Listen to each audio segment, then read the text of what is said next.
IBC Tamil உலக தமிழர்களுக்கு ஒரு உறவு பாலம். வணக்கம் அன்பு நெஞ்சங்களே, இது உங்கள் அபிமான ஐபிசி தமிழின் அகம் புறம்.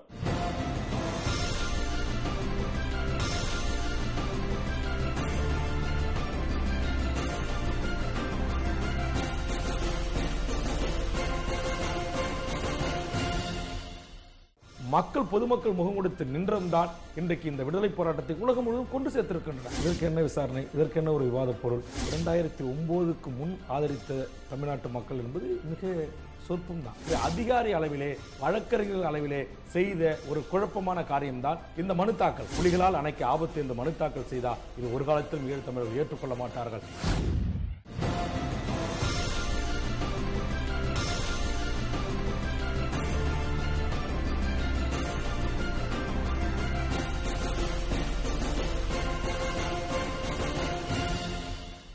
இன்றைய அகம்புறம் நிகழ்ச்சியினுடைய சிறப்பு விருந்தினர் யார்? இந்த முகம் தமிழக அரசியலில் புதிய முகம் அல்ல. தமிழர்களின் உரிமை சார்ந்த போராட்ட களங்களில் அடிக்கடி முதலாக நிற்கிற ஒரு முக்கியமான முகம். தமிழக வாழ்வுரிமை கட்சியினுடைய நிறுவனரும் தலைவருமான, நாடறிந்த நல்ல பேச்சாளரும் உணர்வாளருமான திரு வேல்முருகன் அவர்களை உங்களின் சார்பில் வரவேற்பதில் மகிழ்ச்சி. வணக்கம் திரு வேல்முருகன். வணக்கம். வன்னி போர் முடிந்து 6 ஆண்டுகள் ஆகிவிட்டன. தமிழகத்தில் நீங்கள் பட்டியலிட்டதை போல எத்தனையோ தமிழ் தேசிய அமைப்புகள், இயக்கங்கள்லாம் வந்து விட்டன. ஆனால் ஈழ அரசியலில் என்ன பெரிய மாற்றத்தை கொண்டு வந்து விட்டன இந்த தமிழக அரசியல் சக்திகள்? இல்லை, நம்ம அப்படி முற்றும் முதலுமாக என்ன செய்து விட்டன அப்படி நிராகரிக்க முடியாது. காரணம், இன்றைக்கு உலகத்தில் இருக்கிற அத்துணை தமிழர்களும், குறிப்பாக ஈழத் தமிழர்களும் மிகப்பெரிய போராட்டங்களை முன்னெடுத்தினுடைய விளைவு, அவர்கள் முன்னெடுப்புக்கு நிகராக தாய் தமிழ்நாட்டிலும் நீங்கள் சொன்ன அல்லது நான் சொன்ன தமிழ் தேசிய இயக்கங்கள், திராவிட இயக்கங்கள், ஈழ விடுதலை ஆதரிக்கின்ற அரசியல் கட்சிகள், இவர்களுடைய முன்னெடுப்பின் ஊடாகத்தான் இந்த ஈழ விடுதலை போராட்டத்தை முற்றுமுதலுமாக அழித்தொழித்த சிங்கள தேசத்தின் இந்த கொடூர கொலைவெறி செயல்கள் இன்றைக்கு உலகம் முழுவதும் பரவலாக்கப்பட்டிருக்கின்றன.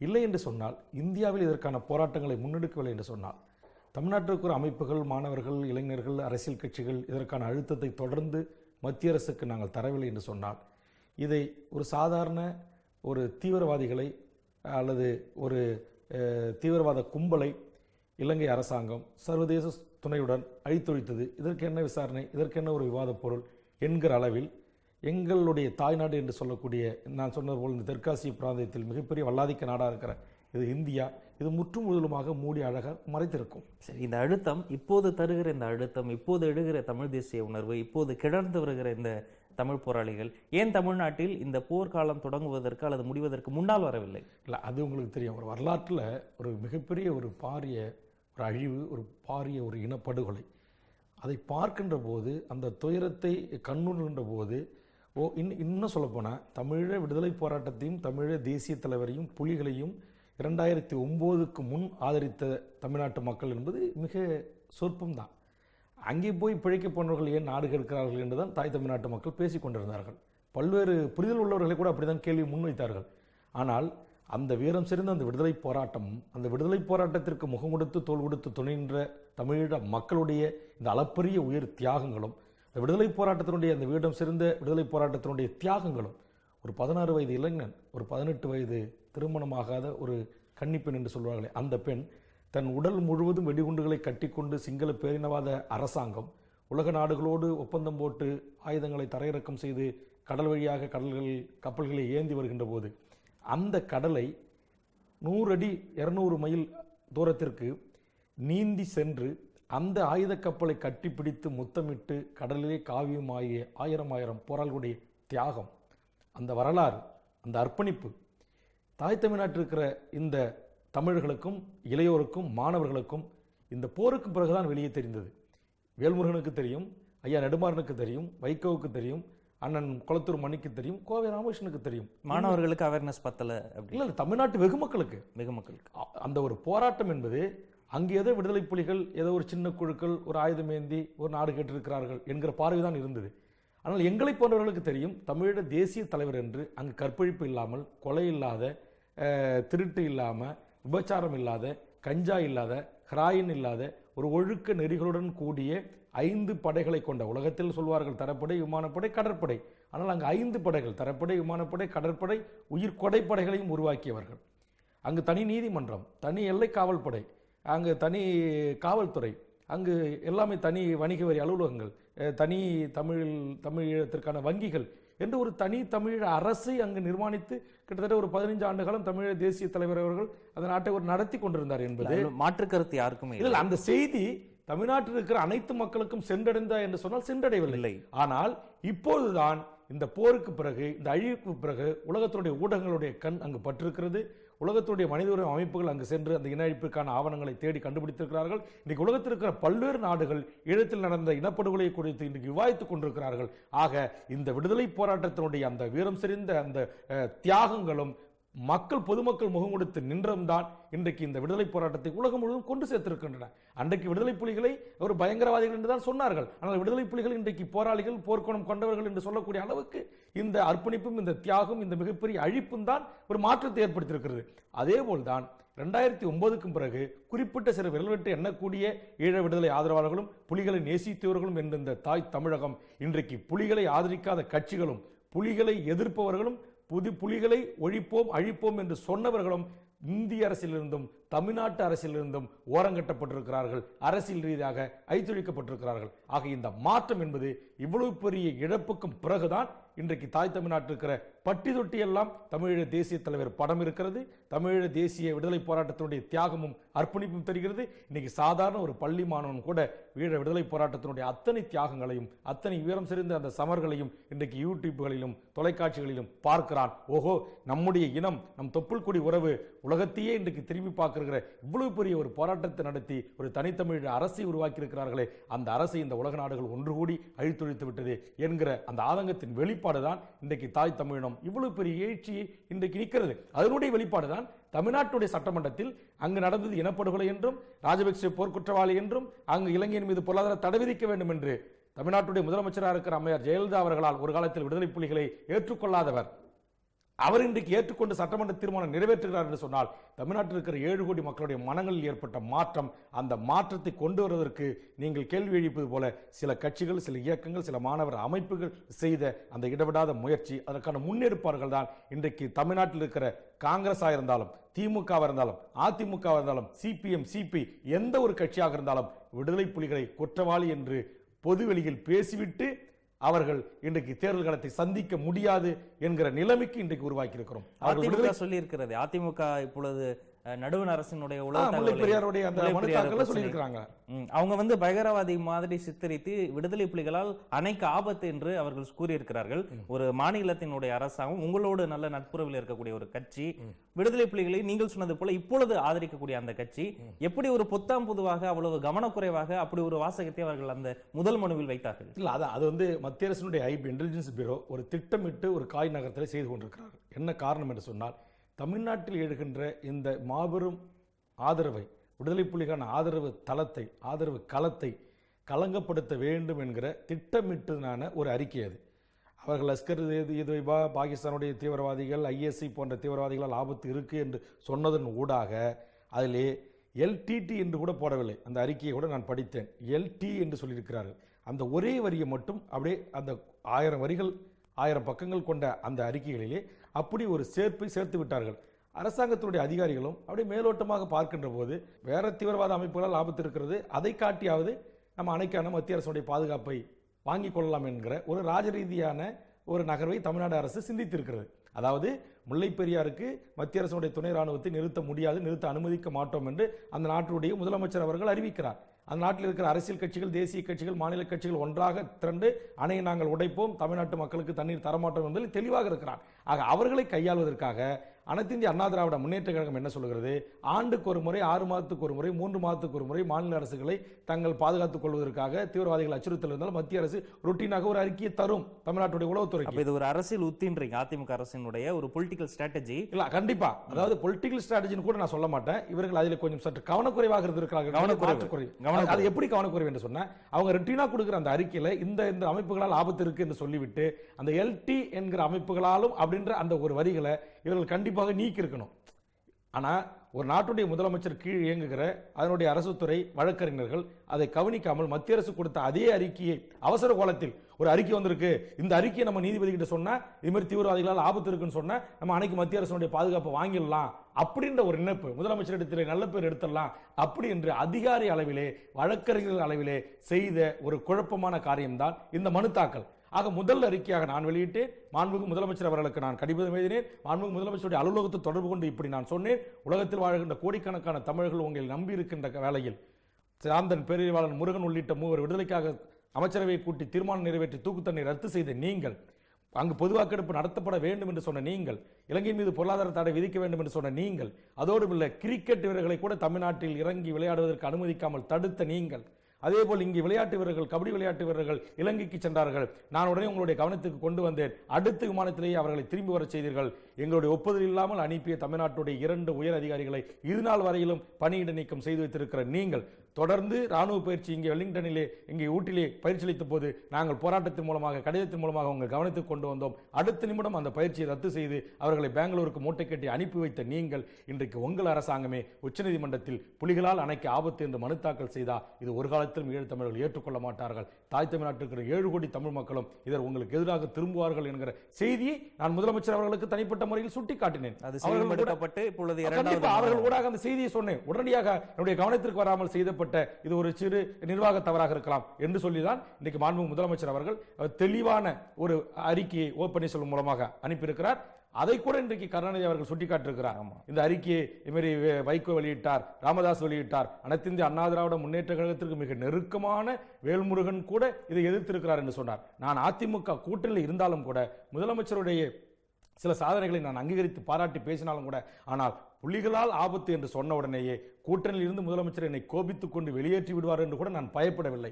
ஆனால் நான் தாங்கி நிற்கிற, நான் நேசிக்கிற அந்த தமிழீழ விடுதலை போராட்டத்தையும் விடுதலை புலிகளையும் யார் களங்கப்படுத்தினாலும், யார் குற்றம் சொல்லினாலும் அதை நான் எதிர்க்கக்கூடியதிலே விட்டுக் கொடுக்க மாட்டேன் என்பதற்காகத்தான் என்னுடைய பகிரங்கமான அந்த கண்டன அறிக்கை, அதை சுட்டிக்காட்டிய அறிக்கை, அவற்றையெல்லாம் கருத்திலே கொண்டுதான் இன்றைக்கு புலிகள் பற்றிய அந்த மனுவிலே திரும்ப பெற்றிருக்கிறது அந்த வாசகங்கள். அதோடு பொதுவாக மனு தாக்கல் செய்திருக்கிறார்கள். ஆக ஒரு உயர்மட்ட அளவில் ஒரு போராட்டத்தின் பின்னர் அந்த மனு மாற்றம் செய்யப்பட்டிருக்கிறது. அதாவது அந்த கவனத்துக்கு கொண்டு செல்ல வேண்டியவர்களுக்கு கொண்டு சென்ற பிறகு மாற்றம் செய்யப்பட்டிருக்கிறது. ஆக இதுக்கு எல்லாத்துக்கும் என்ன சொல்ல வர அப்படின்னா, இவர்கள் மாற்றம் செய்வது என்பது வேறுமுருகனாலேயோ இல்லை கலைஞர் கொடுத்த அறிக்கையாலோ வைக்க கொடுத்த அறிக்கையோலே அல்ல. இன்றைக்கு தமிழ்நாட்டில் இருக்கிற கோடிக்கணக்கான மக்களால் புலிகள் நேசிக்கப்படுகிறார்கள். புலிகளுடைய அந்த புனித போராட்டம், விடுதலை போராட்டம், விடுதலை வேட்கை, தமிழீழ சுதந்திரத்திற்காக அவர்கள் செய்த தியாகங்கள் அங்கீகரிக்கப்பட்டிருக்கின்றன. இதான் நிதர்சனமான உண்மை. இது நாளைக்கு எந்த கட்சியாக இருந்தாலும் வரட்டும், இனி தமிழ்நாட்டில் விடுதலை புலிகளை குறை சொல்வதோ, விடுதலை புலி இயக்கத்தை பற்றி விமர்சனம் செய்வதோ, அங்கு நடந்த இனப்படுகொலையிலே ராஜபக்ச செய்வதுதான் சரி என்று எவர் சொன்னாலும் தமிழ்நாட்டு அரசியலிருந்து துடைத்தெறியப்படுவார்கள். அதுக்கு ஒரு உதாரணம் தான் கடந்த காலங்களில் காங்கிரஸ் அரசு படுவீழ்ச்சி, ஆதரித்த திமுக படுவீழ்ச்சி, அன்றைக்கு மௌனம் காத்த வெளியேறாமல் இருந்த பாமக மிக எழுந்திருக்க முடியாத மிகப்பெரிய அடியை சந்தித்திருக்கிறது. நேயர்களே, காரசாரமான விவாதம் இன்னும் தொடர்கிறது. ஐபிசி தமிழ் அகம்புறம் நிகழ்ச்சியில் ஒரு சிறிய விளம்பர இடைவேளை.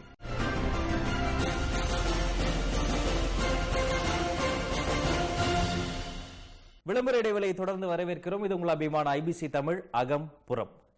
திரு வேல்முருகன் அவர்களே, 2009ஆம் ஆண்டு மே மாதம் முள்ளிவாய்க்கால் சமர் தனது உச்சகட்டத்தை அடைந்த அந்த காலகட்டம், கொத்து கொத்தாக அப்பாவி தமிழர்கள் கொன்றொழிக்கப்பட்ட காட்சிகளை ஊடகங்களில், செய்தித்தாள்களில் புகைப்படமாகவும் காட்சிகளாகவும் பார்த்த அந்த காலகட்டம், உலகத்தில் ஒரு குழந்தை தன் தாய் உயிரோடு இருக்கிறாரா இல்லையா என்று தெரியாமல் பால் குடித்த அந்த காட்சியோடு கொலை செய்யப்பட்டது.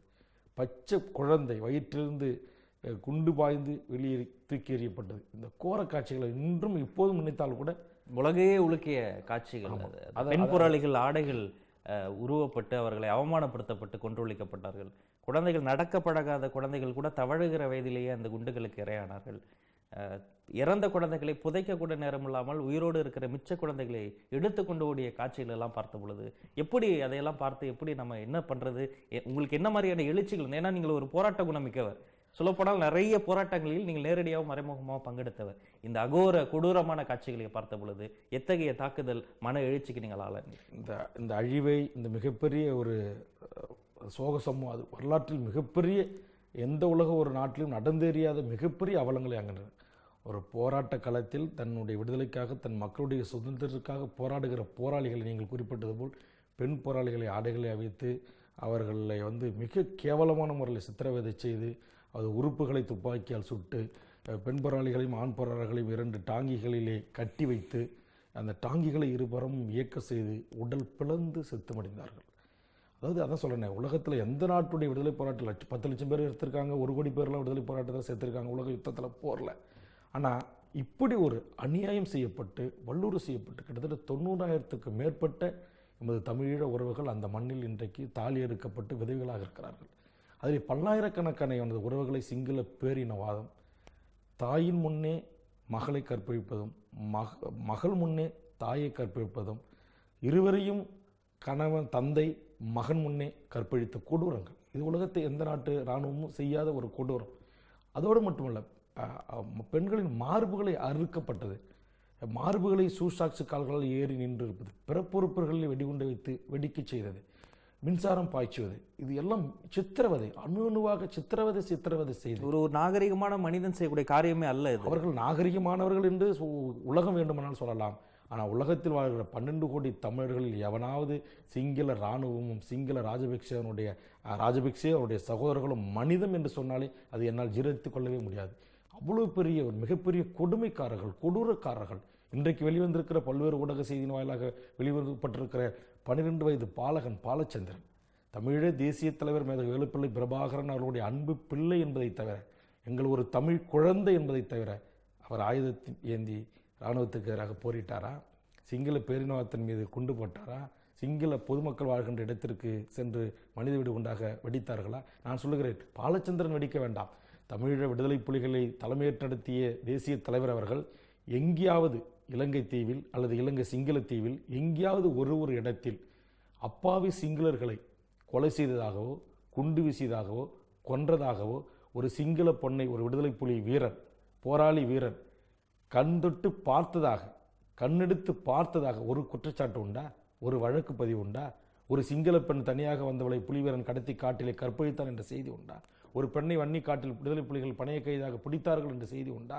அப்பாவி சிங்களவர்கள் குடியேறுகின்ற பகுதிகளில் எங்கேயாவது ஒரே ஒரு ஆட்லரி பீரங்கியோ ஒரு குண்டுகளையோ விடுதலை புலிகள் வீசினார்கள், தாக்குதல் நடத்தினார்கள் என்று சொன்னார்களா? உலக நாட்டில் எந்த நாட்டு விடுதலை போராட்டத்துக்கும் கிடைக்காத மிகப்பெரிய பேராக புலிகளின் தலைமை, புலிகளின் இயக்கம், எமது உறவுகளான அந்த போராளிகள் வான்படை அமைத்தார்களே, அந்த வான்படை நினைத்திருந்தால் அவர்கள் தாங்கி சென்ற அந்த ஆயுத குண்டுகள் சிங்கள பேரினவாதத்தை தாங்கி நிற்கின்ற அந்த அரசியல் கட்சி தலைமையிடத்தில் வீசியிருக்கலாம், பிரதமருடைய அலுவலகத்தில் வீசியிருக்கிறான், நாடாளுமன்றத்தில் வீசியிருக்கிறான், ஏன் அப்பாவி கோடிக்கணக்கான சிங்கள மக்கள் வாழ்கின்ற பிரதேசங்களில் வீசியிருக்கலாம். ஆனால் எங்கள் போராளிகள் பறந்து சென்ற விமானம் எங்கள் எதிரியின் இலக்கை மட்டும் நோக்கி குண்டு வீசிவிட்டு தாயக தமிழகத்துக்கு திரும்பிய வரலாறுகள் எல்லாம் அனைத்து ஊடகங்களில் பதிவு செய்யப்பட்டிருக்கின்றன. எத்தனையோ சந்தர்ப்பங்களில் தமிழக விடுதலை புலிகளினுடைய கரும்புலிகள் என்று சொல்லக்கூடிய தன் உடலையே அந்த மண்ணின் விடுதலைக்காக வித்தாகி விழுந்து மறைந்திருக்கிறார்களே, அந்த மாவீரர்கள் சிங்கள இராணுவம் பயன்படுத்திய இராணுவ விமான நிலையத்தை தான் தாக்கினார்கள். பொதுமக்களை அனைவரையும் வெளியேற்றிவிட்டு தான் இராணுவத்துகளை அனுதாபுரம் தாக்குதலை வெற்றிகரமாக ஒரே ஒரு சிங்கள பயணி, ஒரே ஒரு சர்வதேச பயணி, ஒரே ஒரு இந்திய பயணி அந்த விமான நிலைய காட்டுநாயக்க விமானத்தில் தாக்குதலாக இருந்தாலும், அனுதாபுரம் விமான நிலைய தாக்குதலாக இருந்தாலும், கொழும்பு விமான நிலைய தாக்குதலாக இருந்தாலும், எங்கேயாவது ஒரே ஒரு குடிமகனை, வேறு நாட்டு பயணியை கூட எங்கள் தமிழ் விடுதலை போராட்ட வீரர்கள் கொன்றதாக வரலாறு உண்டா? ஆனால் அப்படி ஒரு ஆளுமை பண்போடு, ஒரு தலைமை பண்போடு, ஒரு போர் நெறி ஒழுக்கத்துடன் நடந்தேறிய அந்த விடுதலை போராட்டத்தை இன்றைக்கு எங்கள் தாய் தமிழ்நாட்டில் வாழ்கின்ற இந்த 7 கோடி தமிழர்களும் பார்க்கின்ற வகையில், உலகத்தில் வாழ்கின்ற 12 கோடி தமிழினம் பார்த்து கையேறும் நிலையில் கண்ணீர் விட்டு சிந்தியதை தவிர, அழுதை தவிர, நாங்கள் வீதிக்கு வந்து புரண்டதை தவிர எங்களால் எதுவும் செய்ய முடியாத அந்த இயலாமை, அந்த குற்ற உணர்வு எங்களை இப்போதும் மாட்டிக்கொண்டிருக்கிறது. உங்களை போன்று ஒரு ஊடகத்தில் ஊடகவியலாளராக பணியாற்றிய எங்கள் அன்பு தங்கை, அழகான எங்கள் ஈழத்தமிழ் குரலுக்கு சொந்தக்காரர் இசைப்பிரியா, எவ்வளவு நாசகாரர்கள் ஒன்று சேர்ந்து கற்பழித்து கொலை செய்தார்கள். ஆயிரக்கணக்கான இளைஞர்களையும் போராளி புலிகளையும் உங்களை போன்ற ஊடக நண்பராக பணியாற்றியவர்களையும் இசைப்பிரியாவையும் கொண்டு வந்து முற்றுமுதலுமாக ஆடைகளை அவிழ்த்து அம்மனமாக்கி கைகளை கட்டிவிட்டு மாறி மாறி வன்புணர்வு செய்து கற்பழித்து கொன்ற கொடூரம் இன்னும் வெளிவராமல் இருக்கிறது. அதோடு மட்டுமல்ல, இப்போ சமீபத்தில் ஒரு படம் வெளிவந்திருக்கிறது. நூற்றுக்கணக்கான போராளிகளை ஆடைகளை அவிழ்த்து கை கால்களை கட்டி குளத்திலே கொண்டு வந்து போட்டு சுத்தமாக நிறுத்தி அதிலிருந்து ஒருவராக கொண்டு போய் நிறுத்தி சுடுகிறார்கள். 12 பேரை மட்டும்தான் சுட்டதாக இன்றைக்கு சேனல் 4 என்கிற அந்த இங்கிலாந்து ஊடகம் வெளியிட்டது ஆதாரம் இருக்கிறது. ஆனால் இப்போது படங்கள் வெளிவந்து கொண்டிருக்கிறத அதில் 50க்கும் மேற்பட்டவர்கள் சூழ்ந்திருக்கிறார்கள். அவர்களுக்கு எது என்ன ஆகியது என்று தெரியவில்லை. பல வேன்களிலே பொதுமக்களோடு கடத்தி செல்லப்பட்ட எண்ணற்ற இளைஞர்கள், மாணவர்கள் எதிர்காலத்தில் புலியாக வருவான் என்கிற ஐயத்திலேயே திட்டமிட்டு ஆயிரக்கணக்கிலே கொண்டு போய் கொன்ற கொடூரம். இந்த சிங்கள பேரினவாத அரசு இப்போது நம் நிலத்தை கைப்பற்றி இராணுவ முற்றுகைக்குள் வைத்திருக்கிற இடங்களில் இராணுவ தளவாடங்கள் கட்டுவதற்கு, இராணுவ அலுவலகம் கட்டுவதற்கு அவர்கள் பொக்கில் இயந்திரங்களை, ராட்சச இயந்திரங்களை கொண்டு போய் மண்ணை தோண்டுகின்ற போது ஆயிரக்கணக்கான மனித எலும்பு கூடுகள் அந்த மண்ணில் எழுந்து நிற்கிறதே. இவற்றுக்கெல்லாம் என்றைக்காவது ஒரு நாள் ஒரு தீர்வு கிடைக்காதா? என்றைக்காவது ஒரு நீதி கிடைக்காதா? என்றைக்கா இருந்தாலும் ஒரு நாள் இந்த உலக சமூகம் இந்த மாபெரும் இனப்படுகொலையை கண்டிக்க முன்வராதா என்கிற ஏக்கம் இருக்கிறது. அதே நேரத்தில் அங்கு நடந்தேறிய அந்த மாபெரும் இன அழிப்பிற்கு, திட்டமிட்ட இனப்படுகொலைக்கு இன்றைக்கு எங்கள் நாடு என்று சொல்லக்கூடிய இந்திய தேசமும் தோள் கொடுத்து துணை நின்று மாபெரும் இன அழிப்பை நடத்தியிருக்கிறதே. இதற்கெல்லாம் ஒரு நியாயம் கிடைக்காதா என்கிற ஏக்கத்தில் நாங்கள் இருந்தோம். அந்த ஏக்கத்தின் வெளிப்பாடுதான் இந்த 2009 இன்று வரையிலும் நீங்கள் கவனித்திருப்பீர்கள், அவதானித்திருப்பீர்கள். வேல்முருகன் என்னுடைய ஒட்டுமொத்த சக்திகளையும் திரட்டி இதுவரையில் 80களிலிருந்து இன்று வரையில் தமிழ்நாட்டிலிருந்து எவ்வளவு பெரிய அரசியல் கட்சிகள் முன்னெடுக்காத வெறுமனே ஒரு 200 பேர், 500 பேர், 1000 பேரோடு நடத்தியிருந்த அந்த போராட்டத்தை இந்த அழிப்பிலிருந்து, இந்த பாரிய அழிவிலிருந்து பாடம் கற்றுக்கொண்ட எங்களை போன்றவர்கள் தான் இன்றைக்கு தமிழ்நாட்டில் ஒரு மிகப்பெரிய முயற்சியை எடுத்து இன்றைக்கு 50,000 பேர் ஒன்றாக திரண்டு மிகப்பெரிய பேரணி நடத்துவதும், மிகப்பெரிய ஒரு சமூக விழிப்புணர்வை உருவாக்குகிற முயற்சியிலே ஈடுபட்டு கொஞ்சம் கொஞ்சமாக இந்த இன அழிப்பை, இந்த மாபெரும் பாதக செயலை, எமது உறவுகளை கொன்று அழித்த இந்த சிங்கள பேரினவாதத்தின் திட்டமிட்ட இனப்படுகொலையை இன்றைக்கு தமிழ்நாடு முழுவதும் கொண்டு சேர்த்திருக்கிறோம். அந்த வகையில் என்னை பொறுத்தவரை என் உள் மனது நாமும் இதில் ஒரு குற்றவாளியாகத்தான் இருந்திருக்கிறோம் என்கிற அந்த குற்ற உணர்வு தான் என்னை அந்த உடல்நிலைக்கு பாதிப்பு. காரணம், ஏதும் செய்ய முடியவில்லை. இந்திய அரசு நினைத்திருந்தால் அந்த போரை இந்திய அரசு தான் நடத்தியது. இந்திய அரசு நிறுத்தியிருக்கலாம், அங்கு இருக்கிற பல்லாயிரக்கணக்கான மக்களை காப்பாற்றியிருக்கலாம். விடுதலை புலிகளினுடைய அரசியல் பிரிவு தலைவர் அண்ணன் நடேசன் அவர்களும், புலித்தேவன் அவர்களும், இன்னும் பல்வேறு தோழர்களும் வெள்ளை கொடியேந்து வந்தபோது கூட வாருங்கள் உங்களை உயிரோடு காப்பாற்றுகிறோம் என்று சொல்லிவிட்டு அழித்தொழித்தது சிங்கள அரசு, அதற்கு உத்தரவளித்தது இந்திய அரசு என்ற செய்திகள் எல்லாம் இப்போ உண்மைகள் எல்லாம் வெளி உலகத்துக்கு வருகின்ற போது இந்த மண்ணில் இருந்து கொண்டு எதுவும் செய்ய முடியாத வெறும் மனித பிண்டங்களாக நாம் வாழ்ந்திருக்கிறோமே. ஆக இந்த தவற்றிற்கு ஒரு நீதி வேண்டி எமது உலகத் தமிழினம், எமது ஈழத் தமிழினம் களத்தில் நின்று கொட்டும் பனி கட்டின் மழையில் நின்றும், மிகப்பெரிய வெயிலுக்கும் நின்றும் ஊர்வலங்களும் பேரணிகளும் ஆர்ப்பாட்டங்களும் உண்ணாவிரதங்களும் இன அழிப்புக்கான காட்சி ஊடகங்களை கொண்டு ஐநா அரமன்றத்தின் முன் நின்று போராடி கொண்டிருக்கிறார்கள். இப்போது கூட நான் பிரான்ஸ் நாட்டுக்கு சென்றேன், ஜெர்மனி, நார்வே உள்ளிட்ட பல்வேறு நாடுகளுக்கு பயணித்தேன். நான் சுவிட்சர்லாந்தில் இருக்கிற ஜெனீவாவுக்கு சென்றேன். அங்கு முருகதாஸ் தன் தேக்குமர உடலை அவன் தீயிட்டு கொளித்து கொண்டு அரமன்றமே எங்களுக்கான நீதியை நீங்கள் வழங்குங்கள் என்று அந்த மண்ணில் துடிதுடிக்க இறந்த அந்த இடத்தில் நான் அஞ்சலி செலுத்தி கண்ணீர் விட்டு கதறி எழுதேன். காரணம், அந்த உலகத்திற்கு அறம் வழங்குகின்ற அந்த ஐநா மன்றம் கூட எங்கள் இன அழிப்பை கண்டுகொண்டும் காணாமல் இருந்தது. அந்த ஐநா மன்றத்துடைய பிரதிகள் கூட சிங்கள பேரினவாதன் துப்பாக்கிக்கு பயந்து அங்கே மக்களை நட்டாற்றில் விட்டுவிட்டு வெளியேறினார்கள். செஞ்சிலுவை சங்கம் வெளியேறியது. அங்கே இருக்கிற பல்வேறு சமூக தொண்டு நிறுவனங்களை சிங்கள பேரினவாத அரசு மிரட்டி வெளியேறினார்கள்.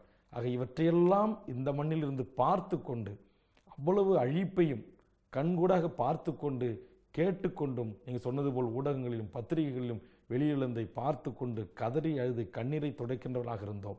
அல்லது நாங்கள் எடுத்த போராட்டங்கள் முன்னெடுப்பின் காரணமாக தமிழ்நாட்டிலும் ஒரு 18க்கும் மேற்பட்ட இளைஞர்கள் தங்கள் உயிர்களை மாய்த்து கொண்டு அந்த போரை தடுத்து நிறுத்துவதற்கு அவர்கள் செய்த அந்த தியாகத்திற்கு அஞ்சலி செலுத்துவர்களாகத்தான் எங்களை போன்றவர்கள் இருந்தோம் என்பது மறுக்க முடியாத உண்மை. ஆனால் அந்த நேரத்தில் செய்த அந்த தவறுக்கு, அந்த நேரத்தில் அந்த இனப்போரை, அந்த இன அழிப்பை தடுத்து நிறுத்த தவறிய அந்த தாய் தமிழ்நாட்டில் இருக்கிற தமிழ் உறவுகளை எல்லாம் இனிமேலாவது ஒன்றிணைத்து அதற்கான நீதி கோரும் போராட்டங்களில் ஒருங்கிணைய வேண்டும்.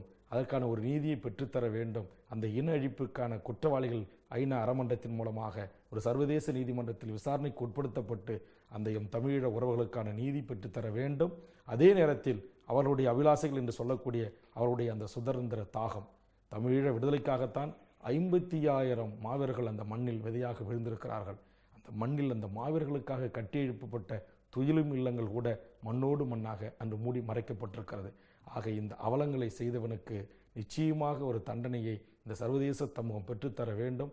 அதற்கான முன்னேற்பாடுகளை செய்வதற்காகத்தான் தாய் தமிழ்நாட்டில் சாதிகளை மறந்து, கட்சிகளை மறந்து, கொடி எல்லைகளை கூட கடந்து நாங்கள் தமிழர் வாழ்வுரிமை கூட்டமைப்பு என்ற கூட்டமைப்பை உருவாக்கி கடந்த ஒரு 3 ஆண்டுகளாக இந்த பணிகளை நாம் செய்து வருகிறோம். அதில் ஓரளவுக்கு நாம் வெற்றி கண்டிருக்கிறோம்.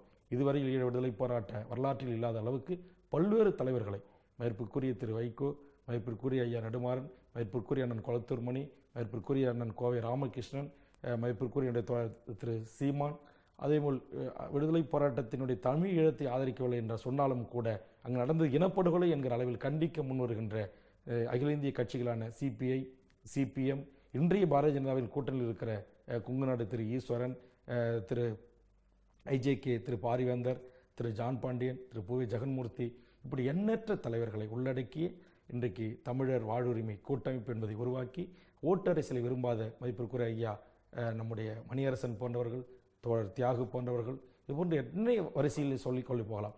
இவர்கள் மாணவர்கள் 2009க்கும் பிறகும் 2011க்கும் பிறகும் தமிழ்நாட்டில் மிகப்பெரிய போராட்டங்களை முன்னெடுத்த மாணவர் இயக்கங்கள், அமைப்புகள், தோழர்கள் எல்லாவற்றையும் ஒருங்கிணைத்து கண்முன்னே நடந்தேறிய அந்த இனப்படுகொலையை அன்றைக்கு வேல்முருகன் ஒரு அரசியல் கட்சியில் இருந்த காரணத்தினாலே ஒரு மிகப்பெரிய மக்கள் திரளை தன்னிச்சையாக திரட்டி தடுப்பதற்கான முயற்சி எடுக்க முடியாத அந்த இயலாமையை இன்றைக்கு சுதந்திரத்தோடு தனியாக ஒரு கட்சி நடத்துகிற நான் இதற்கான ஒரு முயற்சியை மேற்கொண்டு தமிழ்நாட்டில் இருக்கிற எல்லா தலைவர்களையும் சென்று சந்தித்து இன்றைக்கு ஒரு கூட்டமைப்பை உருவாக்கி பல்லாயிரக்கணக்கான தமிழர்களை ஒன்று திரட்டி அங்கு நடந்தது திட்டமிட்ட இனப்படுகொலை, அதற்குரிய நீதி வேண்டும் என்கிற கோரிக்கையுடனும் ஒரு பொது வாக்கெடுப்பின் மூலமாக எமது ஈழத்தமிழருடைய சுதந்திர அந்த தமிழீழத்தை பெற்றுத்தருவதற்கான நடவடிக்கைகளை உலக சமூகமும் எங்களை ஆளுகிற இந்தியாவும் முன்னெடுக்க வேண்டும் என்கிற கருத்தை இன்றைக்கு பரவலாக்கியிருக்கிறோம். அதனுடைய கடைசி ஒரு வெற்றியாகத்தான் நான் கருதுகிறேன். விடுதலை புலிகளால் முல்லைப் பெரியார் அணைக்கு ஆபத்து என்கிற ஒரு செய்தியை மத்திய உளவுத்துறை திட்டமிட்டு உச்சநீதிமன்றத்துக்கு தாக்கல் செய்த போது அந்த மனுவையும் படிக்காமல் மேலோட்டமாக தமிழக அரசும் அதையே திரும்பி தாக்கல் செய்த காரணத்தினால் அதை எதிர்த்து இன்றைய அதிமுக கூட்டணியில் மாண்புமிகு தமிழக முதலமைச்சர் அம்மா அவர்களுக்கு நெருக்கமாக இருக்கிற வேல்முருகன் தான் முதலில் கண்டித்து அறிக்கை விட்டான். இது ஏற்புடையதல்ல, இந்த கூட்டை நீங்கள் மாற்றிக்கொள்ள வேண்டும் என்று வேண்டுகோள் வைத்தேன். அதற்காக அவரிடத்திலும் முறையிட்டேன். இன்றைக்கு தமிழ்நாட்டின் வரலாற்றில் முதலில் தமிழ்நாட்டை ஆளுகின்ற ஒரு அரசாங்கம் விடுதலை புலிகளால் எங்களுக்கு எந்த பிரச்சனையும் இல்லை, அணைக்கும் பங்கம் இல்லை, விடுதலை புலிகள் மீது குற்றம் சுமத்தப்பட்ட மத்திய அரசின் அறிக்கையினுடைய அந்த தொகுப்பை நாங்கள் நீக்குகிறோம், வேறு புதிய மனுவை தாக்கல் செய்கிறோம் என்கிற அளவுக்கு தமிழக அரசு உச்சநீதிமன்றத்தில் மனு தாக்கல் செய்கிறது என்று சொன்னால் அந்த மனமாற்றத்திற்கு, அந்த அரசியல் அழுத்தத்திற்கு வேல்முருகனும் ஒரு சிறு முயற்சி எடுத்துகிறான். வேல்முருகனுடைய கூட்டமைப்பும் வேல்முருகன் முன்னெடுக்கிற இந்த கூட்டமைப்பில் இடம்பெற்றிருக்கிற தலைவர்களுடைய போர்க்குணமும் போராட்டமும் அவருடைய தொடர்ந்து ஈழமும் விடுதலை புலிகளை ஆதரிக்கிற நிலைப்பாட்டு கிடைத்த ஒரு மிகப்பெரிய வெற்றியாகத்தான் தமிழக அரசினுடைய நிலைப்பாட்டை இந்தியாவை ஆளுகின்ற ஒரு மத்திய அரசு அதனுடைய உளவு நிறுவனம் கொடுக்கின்ற இந்த அறிக்கையே அதில் எங்களுக்கு உடன்பாடு இல்லை, இதை நாங்கள் எதிர்க்கிறோம் என்று நீக்கம் செய்கின்ற அளவுக்கு இந்த நாட்டுடைய பெரிய அரசியல் கட்சியான அதிமுகவுடைய தலைமையை மாற்றியிருக்கிறது என்று சொன்னால் அந்த இன அழிப்பை உள்வாங்கிய என் தாய் தமிழ்நாட்டு மக்களும் மாணவர்களும் இளையோர் மனங்களை இன்றைக்கு இந்த மிகப்பெரிய பேரழிவு மிகப்பெரிய அளவில் பாதித்திருக்கிறது. ஆக விடுதலை புலிகளையும் தமிழீழ விடுதலை போராட்டத்தையும் அங்கு நடந்த இனப்படுகொலையும் என்று சொல்லாத அவர்களை எதிர்க்கிற எந்த ஒரு அரசியல் கட்சியும் எந்த ஒரு அகில இந்திய தலைமையும் தமிழ்நாட்டில் இனி கோலோச்ச முடியாது, அரசியல் அதிகாரத்தை பெற முடியாது என்கிற ஒரு அரசியல் சூழலை தமிழ்நாட்டில் உருவாக்கி கொண்டு வந்திருக்கிறோம். அதில் வேல்முருகனும் ஒரு சிறு பங்காற்றியிருக்கிறான் என்கிற அந்த ஒரு ஆறுதலோடு தான் இந்த இனப்படுகொலையை நான் பார்க்கிறேன். ஆனால் நிச்சயம் ஒரு நாள் தமிழ் ஈழம் வெல்லும். அந்த உணர்வோடு தான் நான் பார்த்த புலம்பெயர்ந்த அத்தனை தமிழர்களும் இருக்கிறார்கள். நான் சென்ற அத்தனை வீடுகளிலுமே காலம் தந்த எம் தலைவன் என்று அந்த போராளி தலைவனுடைய படமும் அந்த போராளிகளுடைய படங்களும் இடம்பெற்றிருக்கிறத ஒவ்வொரு வீட்டிலும் ஒவ்வொரு பகுதிக்கும் நாம் செல்கிற போது அந்த தமிழீழ தேசிய கொடியான புலிகளின் கொடியை ஏந்தி கம்பெருத்தோடு நிற்கிறார்கள். நேயர்களே, காரசாரமான விவாதம் இன்னும் தொடர்கிறது. ஐபிசி தமிழ் அகம்புறம் நிகழ்ச்சியில் ஒரு சிறிய விளம்பர இடைவேளை.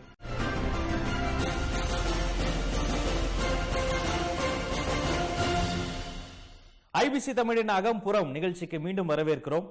வேல்முருகன் அவர்களே, 1994ஆம் ஆண்டு ஒரு பேட்டியின் போது விடுதலை புலிகளின் தலைவர் பிரபாகரன் அவர்கள் ஒரு வாக்கியம் சொல்கிறார். ஒவ்வொரு மனித உயிரும் அபூர்வமானது, அதிசயமானது, அதை நான் மதிக்கிறேன். ஆனால் அதை உயிரை விட உரிமையும் கௌரவமும் அதைவிட மேலானது என்று சொல்கிறார். விடுதலையும் அதைவிட மேலாது என்கிறார். நீங்கள் தமிழக வாழ் உரிமை கட்சி என்று உங்களுடைய கட்சிக்கும் உங்களுடைய அமைப்புக்கும் பெயர் வைத்திருக்கிறீர்கள். இந்த மிக நீண்ட உரிமை போராட்டத்தினுடைய அடுத்த கட்டம், அடுத்த பாய்ச்சல் எப்படி இருக்கும் என்று நினைக்கிறீர்கள்? கண்டிப்பாக புலம்பெயர்ந்து ஈழத்தமிழர்கள் வாழ்கின்ற அத்தனை நாடுகளை பற்றியுமான ஒரு ஆய்வை நான் மேற்கொண்டிருக்கிறேன். குறிப்பாக சமீபத்தில் கூட நான் இப்போ ஐரோப்பிய நாடுகளுக்கு சென்று வந்தேன். அங்கு தன் மண்ணை விட்டு, தன் வீட்டை விட்டு, தன் நிலத்தை விட்டு, தன்னுடைய அத்தனை உரிமைகளையும் விட்டு எதிரிகளாக புலம்பெயர்ந்து வாழ்கின்ற எமது உறவுகள் கூட எமது தமிழீழ தேசிய தலைவரையும் எமது மாவீரர்களையும் எப்படி உயிருக்கு நிகராக வைத்து போற்றுகிறார்கள், வணங்குகிறார்கள் என்கிற அந்த காட்சிகளை எல்லாம் பார்க்கின்ற போது உண்மையிலேயே நான் தமிழனாக பிறந்ததிலே பெருமை அடைகிறேன். இன்றைக்கு ஜெர்மனிலையும் சரி, பிரான்ஸ்லேயும் சரி, எமது மண்ணுக்காக போராடி மறைந்த அந்த போராளிகளுக்கு அங்கு நினைவு ஸ்தூபிகள் எழுப்பப்பட்டு அந்த மாவீரர்கள் துயிலும் இல்லங்கள் தமிழீழ மண்ணில் சிங்கள பேரினவாத அரசு முற்றுமுறாக இடித்து தரமட்டமாக்கியிருக்கலாம். ஆனால் இன்றைக்கு பல்வேறு வெள்ளைக்கார நாடுகளில் அவர்களுடைய மனங்களை வென்று எமது ஈழ உறவுகள் அவர்களுக்கான அந்த நினைவு தூண்களை எழுப்பி இன்றைக்கு மலர் சுரிந்து கொண்டிருக்கிறார்கள். அதைத்தான் நான் இந்த முள்ளிவாய்க்காலில் எம் இனம் இந்த பேரழிப்புக்குள்ளான நாளில் நான் பிரான்ஸ் மாநகரிலே, நான் அந்த பாரிஸ் மாநகரில் நடந்த அந்த மாபெரும் மக்கள் எழுச்சி பேரணியை கலந்து கொண்டு நான் அங்கு அந்த பூக்களை வைத்து அஞ்சலி செலுத்தி நான் உரையாற்றினேன், வீரவணக்க உரை. அப்போது பார்க்கின்ற போது பல்லாயிரக்கணக்கான மக்கள், வயோதிகர்கள் வீல் சேரிலே வந்து கூட அதை பங்காற்றுகிறார்கள். அந்த அளவுக்கு ஒரு நம்பிக்கையோடு இருக்கிறார்கள். எந்த உலக சமூகம் ஒன்று கூடி எம் இனத்தை அழித்தொழித்ததோ அதே உலக சமூகம் எம் மக்களின் அந்த தியாகத்திற்கு, இவ்வளவு பெரிய இன அழிப்புக்கு பதில் சொல்லியாக வேண்டும். குறிப்பாக புலம்பெயர்ந்து வாழ்கின்ற எமது ஈழ உறவுகள், குறிப்பாக இணையதளத்தை பயன்படுத்துகின்றவர்கள், ஓரளவுக்கு உலக அரசியலையும் உலக விடுதலை போராட்டியும் உள்வாங்கிய எமது ஈழ உறவுகளுடைய இளைய தலைமுறை ஒரு வேட்கையோடு உணர்வோடு இருக்கிறார்கள். அந்த உணர்வும் அந்த விடுதலை வேட்கை என்பதும் நிச்சயம் ஏதோ ஒரு ரூபத்தில் எமது மக்களுக்கான விடுதலையை, எமது தமிழீழ விடுதலையை அவர்கள் நிச்சயமாக வெல்வார்கள். அதில் எந்த மாற்று கருத்தும் இல்லை. ஆனால் அவர்கள் இதற்கான முன்னெடுப்புகளை மேற்கொள்வார்கள். அவர்களுக்குரிய நாடை அவர்கள் கேட்டு பெறுவார்கள், போராடி பெறுவார்கள். அதில் எந்த மாற்றம் எங்களுக்கு இல்லை. ஆனால் அதே நேரத்தில் எந்த இந்திய தேசியம் இந்த இன அழிப்புக்கு துணை போனதோ அந்த இந்திய தேசியத்தின் வெளிவிவகாரத்துறையினுடைய பார்வையை, அந்த புரிதலை நாங்கள் இந்திய தேசத்துக்கு உருவாக்க வேண்டும். பக்கத்து 10 மைல் தூரத்தில் இருக்கிற எமது ஈழ தேசம்தான் இந்திய அரசுக்கும் எங்கள் இந்திய நாட்டின் பாதுகாப்புக்கும் அரணாக இருக்கும், பாதுகாப்பாக இருக்கும். இன்றைக்கு முற்றுமுதலுமாக சீனாவினுடைய ஆதிக்கமும் இங்கே பக்கத்தில் இருக்கிற பாகிஸ்தானுடைய ஆதிக்கமும் இன்றைக்கு இலங்கையை ஆட்கொண்டிருக்கிறது. இன்றைக்கு இந்திய நாட்டுடைய மிகப்பெரிய பதவியில் இருக்கிற உயர் பெருமக்கள், அரசு பெருமக்கள் என்னை சந்திக்கின்ற போது சொல்கிறார்கள், மிகப்பெரிய நாங்கள் தவறை செய்துவிட்டோம். அன்றைக்கு அன்னை இந்திரா காந்தி அவர்களுக்கு இருந்த அந்த வெளியுறவுக்குழுடைய பார்வை, அன்றைக்கு இருந்த திரு பார்த்தசாரதி அவர்களுக்கு இருந்த பார்வை இன்றைய வெளியுறவுத்துறை அமைச்சகத்துக்கு இல்லாமல் போனதால் தான் இவ்வளவு பெரிய இழப்பை இன்றைக்கு இந்தியா சந்திக்க நேரிடுகிறது. நிச்சயமாக சொல்லுகிறேன், தமிழ் ஈழம் என்கிற ஒரு நாடு உருவாகினால் தெற்காசிய பிராந்தியத்தில் நிச்சயம் இந்தியாவிற்கு ஒரு அரணாக, ஒரு பாதுகாப்பாக அந்த நாடு விளங்கும். உருவாகுமா தமிழீழம்? கண்டிப்பாக உருவாகும். அதில் எந்தவித மாற்றமும் கிடையாது. இன்றைக்கு தமிழ்நாட்டில் நீங்கள் ஒரு பொது வாக்கெடுப்பு எடுங்க.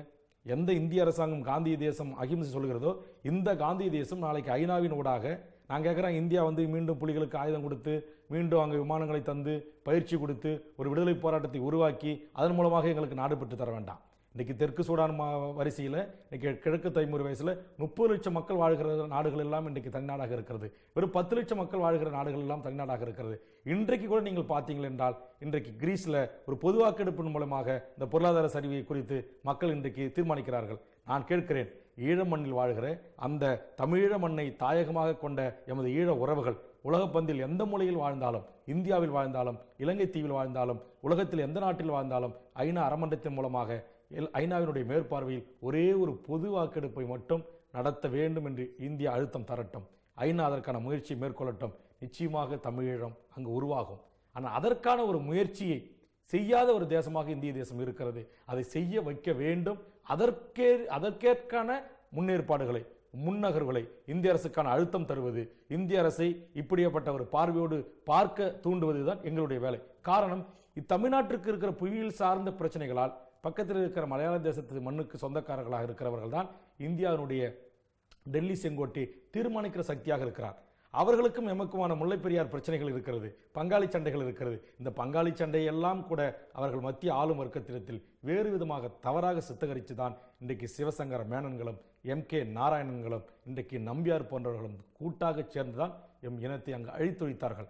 ஆக இந்த வெளியுறவு கொள்கையினுடைய இந்த பாலிசி மேட்டர் என்று சொல்வார்களே, அந்த வெளியுறவு கொள்கையினுடைய அந்த பார்வையை, ஈழத்தின் மீதான பார்வையை மாற்ற நாங்கள் முயற்சித்துக் கொண்டிருக்கிறோம். அதற்கான ஒரு அரசியல் நடவடிக்கைகளையும் புலம்பெயர்ந்து வாழ்கின்ற தமிழர் அமைப்புகள், தமிழர் ஒருங்கிணைப்பு குழுக்கள், அங்கு மக்கள் பேரவைகள், பல்வேறு அமைப்புகள் செய்து கொண்டிருக்கிறார்கள். சமீபத்தில் கூட தென்னாப்பிரிக்க அரசாங்கம் லண்டன் மாநகரத்தில் ஒரு பேச்சுவார்த்தைக்கு அழைக்கப்பட்டார்கள். அந்த பேச்சுவார்த்தை குழப்பதற்கு கூட சில துரோக குழுக்களும் அங்கு அனுப்பப்பட்டார்கள். ஆக புலம்பெயர்ந்த தமிழர்கள் அனைத்து நாடுகளிலும் பல்வேறு விதமான அரசியல் அழுத்தங்களை தருவதற்கும் ஒரு ஜனநாயக ரீதியான பொது வாக்கெடுப்பின் மூலமாக தமிழீழ மண்ணில் ஒரு நாட்டை உருவாக்குவதற்கும், அதே நேரத்தில் ஈழத்தில் நடந்தேறியது திட்டமிட்ட இனப்படுகொலை, அந்த இனப்படுகொலைக்கு உள்ளான ராஜபக்ச, கோத்தபயா, பசீலு, பொன்சேகா, தோள் கொடுத்து துணை நின்ற இராணுவ தளபதிகள், அரசு உயர் பொறுமக்கள் என்று அத்தனை குற்றவாளிகளும் தண்டிக்கப்பட வேண்டும். தண்டிக்கப்படுகின்ற வரையில் போராட்டங்கள் ஓயாமல் நடந்து கொண்டிருக்கிறது. வருகிற செப்டம்பரில் கூட ஐநாவில் இதற்கான மனித உரிமை அவையில் இதற்கான நடவடிக்கைகளை ஐநா அவை இந்த போர்க்குற்ற விசாரணை, இந்த இனப்படுகொலை குறித்த விசாரணையிலே ஒரு நியாயமான தீர்ப்பை முன்வைக்கவில்லை என்று சொன்னாலும் கூட அது வைக்கும் என்று நிச்சயமாக நாங்கள் நம்பவில்லை. காரணம், அதிலே பல்வேறு குற்றவாளிகள் அந்த குற்றவாளி கூண்டிலே அகப்பட்டிருக்கிறார்கள். ஆனால் ஒருபோதும் ஐநா மன்றம் எமக்கான தீர்வை இப்போது இருக்கிற சூழலில் தராது. ஆனால் அது தருகின்ற வரையில் எமது ஈழ உறவுகளும் சரி, தாய் தமிழ்நாட்டு உறவுகளும் சரி, நாங்கள் சோர்ந்து போய்விட மாட்டோம், மாண்டு போய்விட மாட்டோம். எங்கள் போர்க்குணத்துடன் எங்கள் போராட்டங்கள் தொடரும். எமக்கான நீதி கிடைக்கின்ற வரையில், எமக்கான தனி தமிழீழ அரசு கிடைக்கின்ற வரையில். ஆக காலம் தந்த எம் தலைவன் தமிழீழ தேசிய தலைவர் அவர்களுடைய வரிகளை சொல்லிதான் நீங்கள் இந்த கேள்வி எனக்கு முன்வைத்தீர்கள். ஆக இன்றைக்கு ஒவ்வொரு ஈழத்தமிழனும் தன் உயிரை காட்டிலும், தன் குடும்பத்தை காட்டிலும், தன் தாய் தந்தைகளை காட்டிலும் அவன் மானத்தோடு பெரிதென அவன் நினைப்பது தன் தாய் மண்ணை, தமிழீழ விடுதலையை. அந்த லட்சிய கனவோடு தான் ஒவ்வொரு ஈழத்தமிழனும் வாழ்ந்து கொண்டிருக்கிறார். அவர்களுக்குள் சிறு சிறு முரண்பாடுகள் இருக்கலாம், கருத்து வேறுபாடுகள் இருக்கலாம், தமிழுக்குரிய குணமாக இருக்கிற ஒன்று கூடி உரிமை கேட்கிற அந்த ஒற்றுமை எழாமல் இருக்கலாம். ஆனால் உலகப்பந்தில் எந்த மூலையில் வாழ்ந்தாலும் யூதர்களைப் போல் அவர்கள் தங்கள் நாட்டு விடுதலைக்காக கனவு கண்டு கொண்டிருக்கிறார்கள். லட்சிய நெருப்புகளை தங்கள் நெஞ்சுகளிலே சுமந்து வாழ்ந்து கொண்டிருக்கிறார்கள். நிச்சயம் அவர்களுடைய கனவும் அவருடைய அந்த லட்சிய வேட்கையும் நிறைவேறும். அப்படிப்பட்ட அப்பற்ற மாவீரர்கள் அந்த மண்ணில் உதித்திருக்கிறார்கள். அவர்கள் அந்த மண்ணிலே விதையாக விழுந்திருக்கிறார்கள். இன்றைக்கு பல நாடுகளிலே அவர்கள் விதைகளாக இன்றைக்கு ஊன்றப்பட்டு அவர்கள் வளர்ந்து விருட்சங்களாக இருக்கிறார்கள். பல்வேறு துறைகளில், பல்வேறு தளங்களில் இதற்கான பங்கெடுப்பை, இதற்கான முயற்சியை மேற்கொண்டிருக்கிறார்கள். நிச்சயம் தமிழீழம் மலரும் என்கிற நம்பிக்கையோடு தான் நாங்களும் தாய் தமிழ்நாட்டில் இதற்கான அரசியல் நகர்வுகளை செய்து கொண்டிருக்கிறோம். எல்லோரது காத்திருப்போம் அதற்காக தான். விடுதலை புலிகளின் தலைவர் பிரபாகரன் அவர்கள் மார்க்சிய சோசலிச சித்தாந்தங்களை நம்பியிருந்தார். அதன் மீது தீவிர ஈடுபாடும் கொண்டிருந்தார். தமிழ் தேசியம் குறித்து இவ்வளவு தெளிவாக பேசுகிற உணர்வாளர்கள், விடுதலை புலிகளின் தலைவர் எந்த மார்க்சிய, எந்த சோசலிச, எந்த சித்தாந்தத்தை விரும்பினாரோ அந்த சித்தாந்தம் எதிர்க்கிற சாதிய, குறிப்பாக சொல்லப்போனால் சாதி கலவரத்தில் நேரடியாக ஈடுபடக்கூடிய காட்சிகளை நாம் பார்த்து கொண்டிருக்கிறோம். அண்மையில் கோகுல்ராஜ் என்ற மாணவர் முதலில் தற்கொலை என்றார்கள், பிறகு அவர் சாதிய காரணத்தால் கொலை செய்யப்பட்டதாக இப்பொழுது வழக்கு பதிவு செய்யப்பட்டிருக்கிறது. இளவரசன் படுகொலை. இன்னும் குறிப்பாக, இன்னும் வெளிப்படையாக சொல்ல என்றால், உங்களுடைய தாய் கழகமான பாட்டாளி மக்கள் கட்சியினுடைய பங்களிப்பு இந்த சாதிய அரசியலில் அதிகமாக இருப்பதாக ஒரு குற்றச்சாட்டு இருக்கிறது. அதற்கு உங்கள் பதில் என்ன? கண்டிப்பா அந்த குற்றச்சாட்டு இருக்கிறது, நான் மறுக்கவில்லை. உங்களுக்கு தெரியும், பல்லாயிரம் ஆண்டு காலமாகவே, நெடுங்காலமாகவே இந்த சாதிய இறுக்கம், சாதிய கட்டமைப்பு மிக வலுவாக காலூன்றி வேலூன்றி நம் தமிழர்களுக்கு இருக்கிறது. என்னை பொறுத்தவரையில் இந்த சாதிய கட்டமைப்பும் சாதிய இறுக்கமும் இந்த முரண்பாடுகளும் உடைத்தெறியப்பட வேண்டும் என்று சொன்னால், இது முற்றுமுதலுமாக இந்த மண்ணில் நிலபெறாமல் இருக்க வேண்டும் என்று சொன்னால், தமிழீழ மண்ணுக்கு கிடைத்த மேதகு வேலுப்பிள்ளை பிரபாகரன் என்கிற அந்த அப்பழுக்கற்ற ஒப்பற்ற மாசில்லா அந்த மாவீரனை போல் எங்கள் மண்ணுக்கு ஒரு தலைவன் உருவாக வேண்டும். எங்கள் மண்ணுக்கு அப்படி ஒரு தலைவன் கிடைக்கவில்லை. தன் தாயை, தன் தந்தையை, தன் மகனை, தனது மூத்த மகனை, இளைய மகனை என்று அத்தனை பேரையும் அந்த களத்தில் அந்த மண்ணின் விடுதலைக்காக, அந்த மண்ணோடு மண்ணாக மறுபிறவி எடுப்பதற்காக தந்திட்ட அந்த மாவீரனைப் போல் ஒரு ஒழுங்கும் நேர்மையும் ஆளுமை திறமும் அப்பழுக்கற்ற வீரமும் கொண்ட ஒரு தலைவன் இந்த மண்ணில் பிறக்கவில்லை. ஆதலால் தான் அப்படி ஒரு தலைவன் தற்போது தோன்றவில்லை. ஆதலால் தான் இந்த இறுக்கமாக நிறைந்திருக்கிற இந்த சாதியலால் பிணைக்கப்பட்டிருக்கிற இந்த மக்களை அதன் ஊடாக சென்று அந்த சாதியத்தின் ஊடாகத்தான் அந்த மக்களை அணிதிரட்ட முடியும் என்கிற ஒரு குறுகிய பார்வையோடு இருக்கிறார்கள். எந்த சிங்கள பேரினவாத அரசு அங்கே கல்வி தரப்படுத்துதல் என்கிற சட்டத்தின் மூலமாகவும் இராணுவத்தில், காவல்துறையில், நீதித்துறையில், பல்வேறு துறைகளில் எமது ஈழ உறவுகளை புறக்கணித்து அவர்களுக்கான அதிகாரமற்றவர்களாக பறித்து ஈழ உறவுகளை இரண்டாந்தர குடிமக்களாக மாற்றி அந்த மண்ணிலே இருக்கிற ஒரு மிகப்பெரிய மோசமான நிலைக்கு தமிழன் கறி விற்கப்படும் என்றது குட்டிமணி ஜெகன் போன்றவர்கள், தங்கதுரை போன்றவர்களை கண்களை பிடுங்கி இதுதானே ஈழத்தை பார்க்கிற கண்கள் என்று சூழ்சாக்ஸ்களால் மிரித்து சிங்களம் ஆடிய அந்த மிகப்பெரிய கொடுமைகள் எல்லாம் அந்த மண்ணிலே நடந்தேறியது. அப்படி நடக்கின்ற போது ஒரு ஆதிக்க அரசாங்கம், ஒரு இனவாத அரசாங்கம் எமது மக்களை அடிமையாக்க நினைத்த போது அதிலிருந்து வீறு கொண்டு எழுந்ததுதான் விடுதலை போராட்டம், தந்தை செல்வாவினுடைய அகிம்சை போராட்டங்கள் எல்லாம். அதுபோல் இங்கு எங்களை மத்திய அரசு 1.5 லட்சம் தமிழ் மக்களை கொன்று குவிக்கிறது. எமது தமிழக மீனவர்களை 600க்கும் மேற்பட்டவர்களை சுட்டு படுகொலை செய்கிறது. தினந்தோறும் மீன்பிடிக்க செல்கின்ற தமிழர்களை கைது செய்து சித்திரவதை செய்து அடித்து கை கால்களை கட்டி தூக்கி கடலிலே வீசி கொலை செய்கிறான். கொடூரம் நடந்தேறி வருகிறது பக்கத்தில். அதேபோல் பக்கத்தில் இருக்கிற எங்கள் இந்திய நாட்டின் இறையாண்மைக்கு உட்பட்டு வாழ்கிற நாம் அனைவரும் இந்தியர்கள் என்று சொல்லக்கூடிய கேரளா முல்லை பெரியாறு அணையை நான் இடிப்பேன் என்று சொல்லுகிறான். உமக்கான நீரை நான் தர மாட்டேன் என்று சொல்லுகிறான்.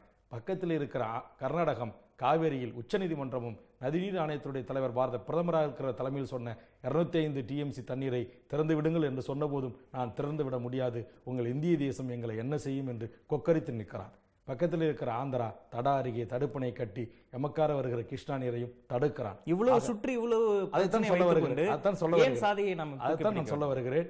இப்படி எம்மை சுற்றி மிகப்பெரிய ஒட்டுமொத்த தமிழனுடைய வாழ்வுக்கே, தமிழுடைய உயிருக்கே, தமிழுடைய இயற்கைக்கு, தமிழுடைய குடிநீருக்கு, தமிழுடைய மீன்பிடி உரிமைக்கு, ஆற்று நீர் உரிமைக்கு இந்த பாதிப்புகள் எல்லாம் இன்றைக்கு நம்மை சுற்றி நிற்கிறது. நம் கழுத்து அறுபட்டு நாம் வெறும் பிண்டங்களாக இந்த மண்ணிலே விழக்கூடிய பேரபாயத்தில் இருக்கிறோம்.